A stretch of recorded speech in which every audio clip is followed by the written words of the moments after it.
மழை வந்துச்சு 8 மணி 9 மணிக்கெல்லாம். நாட்டில் வேலைங்கோ மேஸ்திரி வேலை தான் மெயின். வீடுங்கோ கம்பெனிங்கோ எல்லாம் கட்டுறாங்க.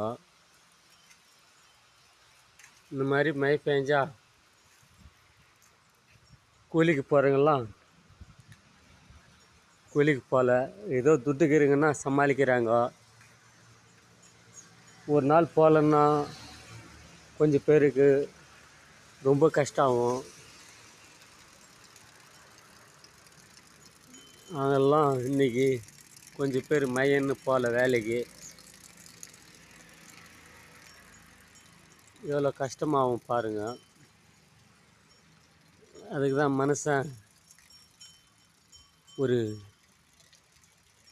கிளாரிட்டியாக நல்லா போய்க்கணும். பாக்கி இல்லாத கொஞ்சம் ஏமாந்தா